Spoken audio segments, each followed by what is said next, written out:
God bless you all for coming tonight. Like Jada said, Britain First reaches millions and millions of people every week, week in, week out, month after month, year after year in this country. And yet we only seem to be able to mobilise a small minority of patriots who love their country. So you can all take pride in just being here tonight, because this is an act of defiance to what's happening to our country. An act of defiance to the establishment, immigration, the EU, everything. You're saying enough is enough. Alright, so a big round of applause for everyone here. How many people here have seen Britain First in action? Videos on Facebook, etc, etc. Yeah? It wasn't. Pardon? It wasn't. That's good. But why aren't the British people getting off their backsides and doing something about what's happening to our country? Because at this precise moment, our children do not have a future. Our children's future in this country is as a despised, persecuted minority in the country of Churchill, of Wellington, of Nelson, of Elizabeth, and every other hero our country has brought forth. This country was built by our ancestors, by our parents and great-grandparents, all the way back to Stonehenge and beyond. This is our country.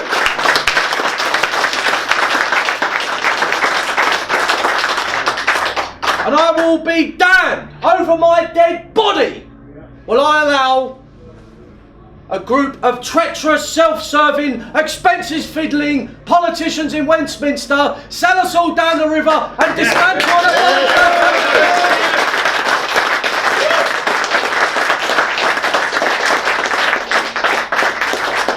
This is not just an ordinary political party like the Lib Dems or the Greens. This is a movement. We rarely refer to ourselves as just a political party, because we're not. We are a family of British people who are fed up and sick to death of being treated like second-class citizens in our own country. And we have all said, enough is enough.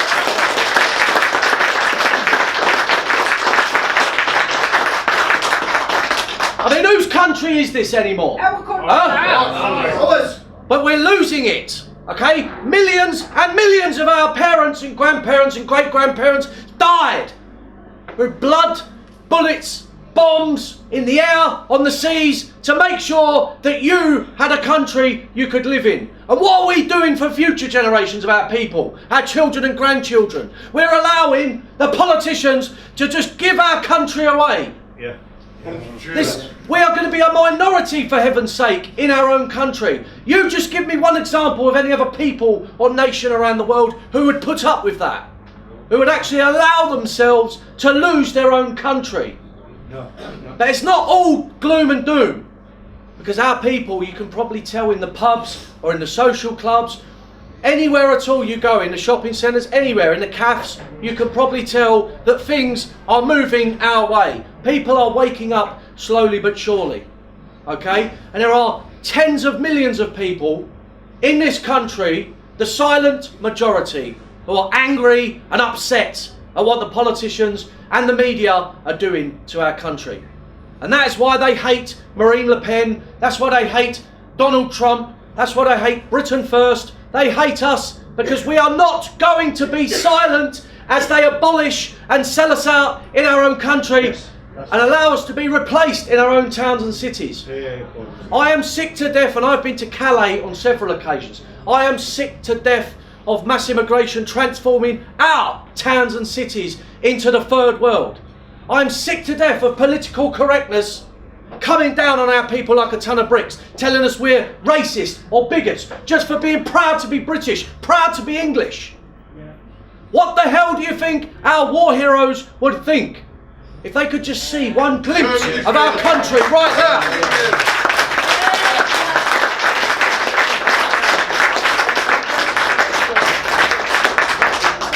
I can tell you now, Britain First is not just an ordinary political party. We are a movement, we are a renaissance. We are the reawakening of our people. We are the total accumulation of every death, every sacrifice for millions of our ancestors coming together in the present time to save our country and build a future for the British people.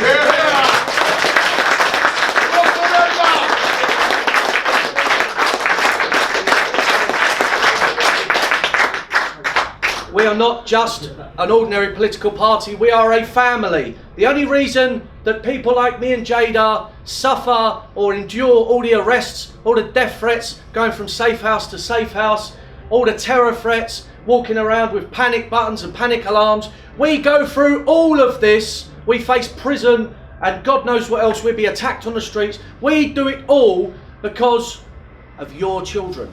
Because every single person...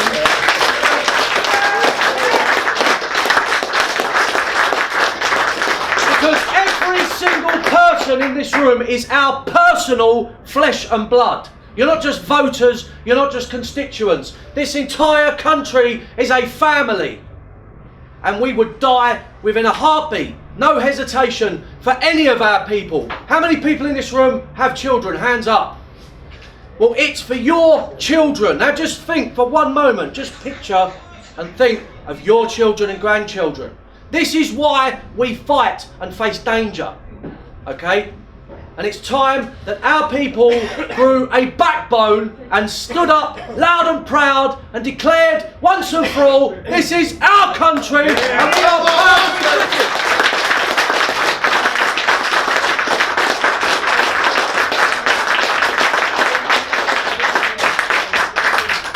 I am sick to death of living in a country that allows 10,000 homeless veterans to sleep rough every year while we give billions and billions of pounds away in foreign aid to countries like India and Pakistan that have nuclear weapons and fucking space programs.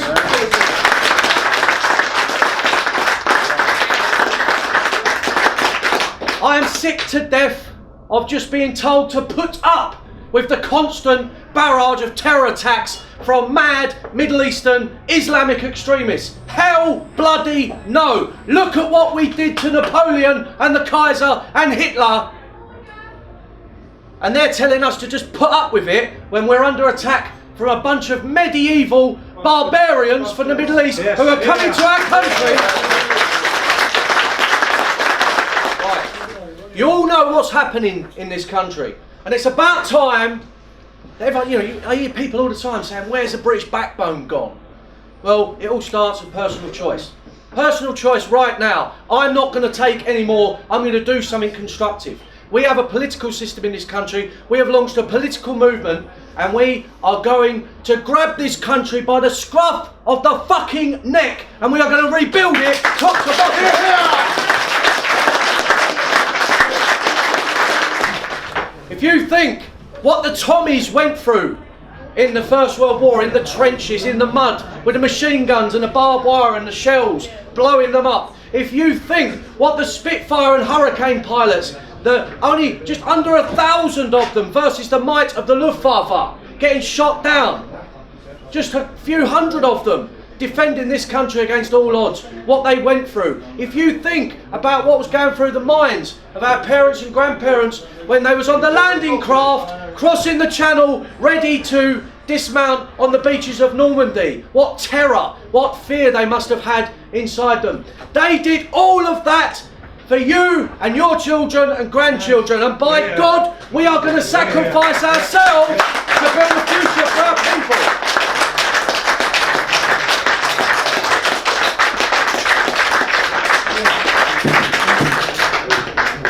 And what we want is not unreasonable, it's not unusual or abnormal. We want a country of our own. If you go to Britain, you've got millions and millions of foreign immigrants taking over our towns and cities. We are now a minority in our own capital city of London. And it's getting worse and worse. If you go to China, it's full of Chinese people. You go to India, full of Indian people. You go to Japan, it's full of Japanese people. All we want is our own bloody country, something that the rest of the world takes for granted.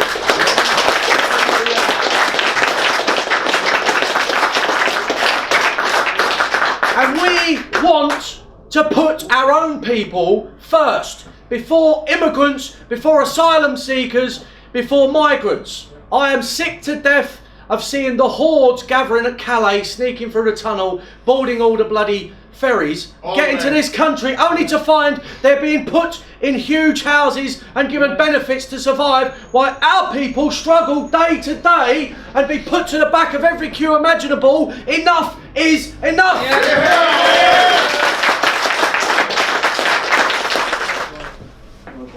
Britain First is the last hope for our country. UKIP did what they was made to do. They got us a referendum. They won that referendum for us. We should all be grateful to UKIP. We should all be grateful to people like Nigel Farage, no matter how many times he calls me a racist or Jada a racist, okay? He did this country a national service by getting us out of the EU, but that time has passed. We are going out of the EU. Now the elephant in the room, so to speak, is radical Islam and mass immigration. And unless we sort those problems out, there will not be a Britain left to call home in 20, 30 years. We're going to be a minority. This country's going to be taken over, and that'll be lights out and the end for our people. They're not offering our people anything. Only Britain First stands on its own on the right of politics in this country. There's nothing else in this country that's offering our people any hope whatsoever. We're going to be holding meetings like this, and I'm so glad to see such a good turnout this evening. It's so amazing to see it. I was expecting at least half of this to turn up tonight. So God bless everyone who's turned up tonight, and God bless Sunderland.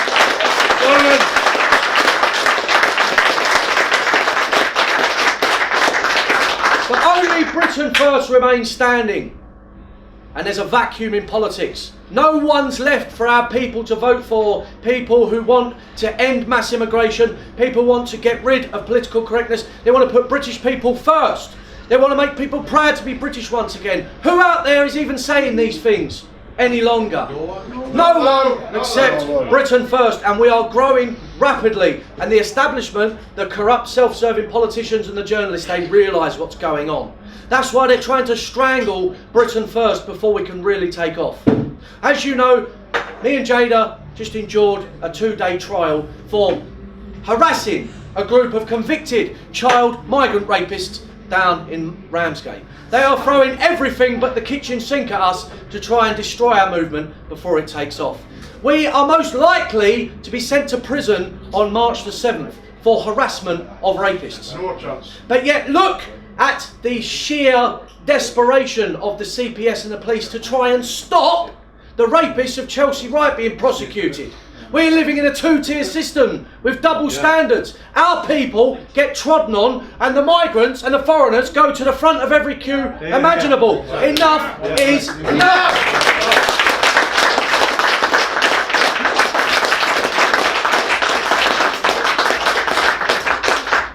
We've endured a trial for what happened down in Ramsgate, confronting rapists. We made speeches in Belfast, and the PS and I travelled all the way over from Belfast to London to arrest Jada. When I went over to go to court with Jada, they arrested me, they arrested Paul Rimmer, they arrested Banksy. Everyone who spoke that day, I made a speech, was arrested and charged with bloody hate speech. You could not make this up. And they've done it already in Northern Ireland with a guy called Pastor McConnell, who said that Islam was satanic. Islam is heathen. They prosecuted this man. He's pushing 90. He's been a Christian minister for 60 bloody years, and he's very unwell. Oh no, he criticised Islam. Let's throw the book at him. Luckily enough, the judge said this is outrageous and threw it out. And if they don't do that with me and Jada, then you know this whole country, the whole system, the judiciary, the judges, the courts, they're all corrupt, and they hate our people and people who stand up for our people.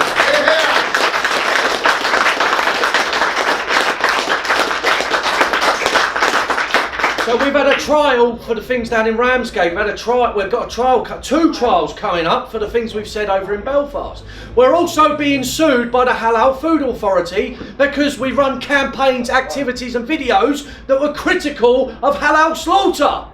We're being dragged into the High Court. They're trying to sue us for £500,000. They want to take her house that she owns off of her so that she's homeless, so they can sell it at auction and recoup some of their bloody money.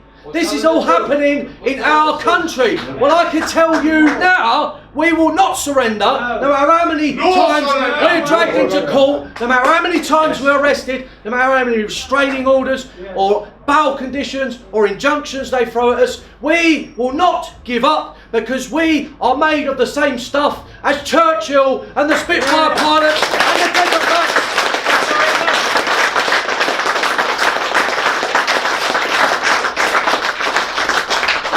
Decide tonight. Think of your children and grandchildren, and think what previous generations of your family did and suffered for this country so you could have a future. Think about that tonight, and then tomorrow everyone in this room go and join Britain First and take your place in the shield wall that's going to save this country. Yes.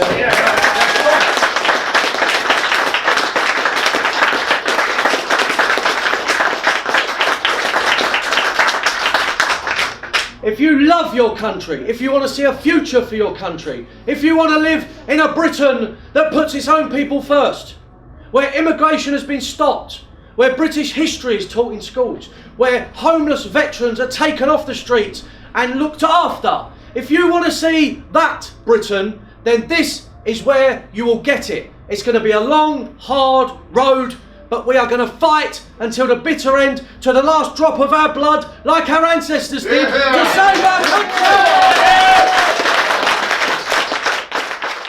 We will make America great again.